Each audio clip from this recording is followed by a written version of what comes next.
Hello and welcome to Orbiting Break. In today's video, you can see we've already started. And well, all of this stems from one comment I got on my previous video, which was launching a satellite from a plane, where somebody sarcastically replied with, can you launch a plane from a satellite?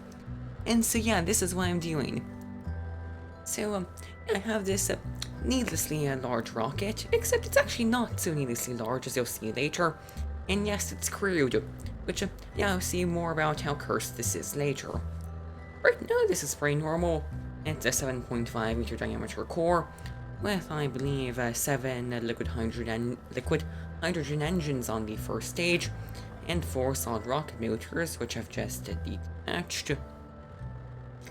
And so now we're continuing downrange nominally, and yeah, most of these the engines are from Cyro Engines. Both tanks are from near future launch vehicles. And so first you can see we deploy that fairing, and the payload just looks weird. It's a small upper stage, then a much larger fairing on top of it with a unknown payload inside of it, which I'm pretty sure you can see where this is going, but I'll get to that later. Now we're inserting into orbit using the second stage, and we've detached, deployed the solar panels, and activated this maneuvering stage, and we're already deorbiting. I didn't see much point in remaining in orbit, but I can assure you that this definitely was a satellite while it was in orbit. It has a source of power, and it has a control, well, it has a probe core on it, so I believe this does count as a satellite. However, while I was getting some nice shots of the orbit burn, we accidentally overburned, so I'm now correcting that. And so now we're already re-entering Kerbin's atmosphere. And so we're gonna now retract the solar panels, maybe after we're gonna first detach that lower stage, and then retract the solar panels and deploy the heat shield. And so now we're time warping towards the atmosphere, and very soon we'll have atmospheric interface. There we go. And so yeah, now re-entry is gonna start occurring.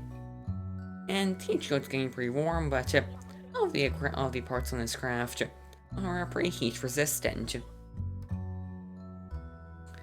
We can actually see some strange re-entry effects due to the solar panels.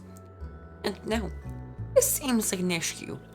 I actually found that the fairing does a plenty fine job at being a heat shield and produces enough drag to slow us down quicker.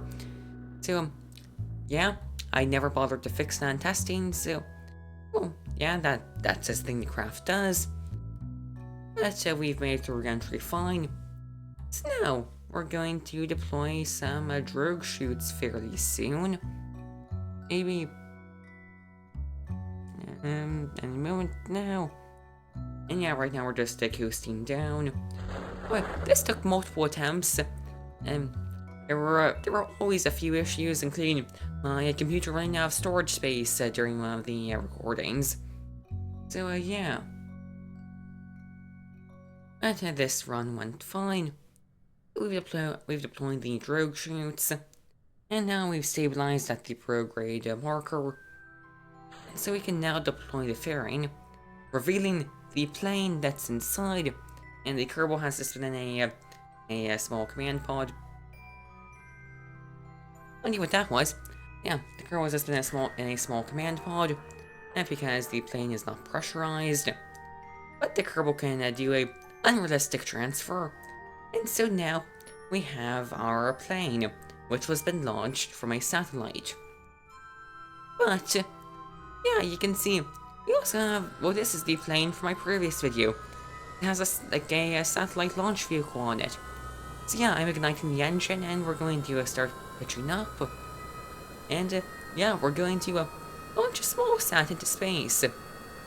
And yeah, all of this effort with that gigantic launch vehicle, just to get a small second stage of this rocket into orbit. And we're going back through the cloud layer. And yeah, this is now a pretty normal ascent. More details on this can be found in my previous video. And so, I think this plane has an incredibly high thrust-to-weight ratio, so we can go essentially vertically for most of the ascent. And now we've deployed the launch vehicle, and it's now performing its normal trajectory.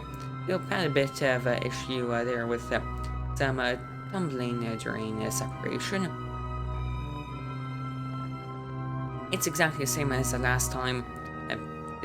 I realized that I could fit this onto onto the previous main rocket, and so yeah, I did. So now we have reached orbit, and so I have not only launched a satellite from a plane, but I've launched a plane from a satellite, and I've also launched a satellite from a plane from a satellite. Thank you for watching.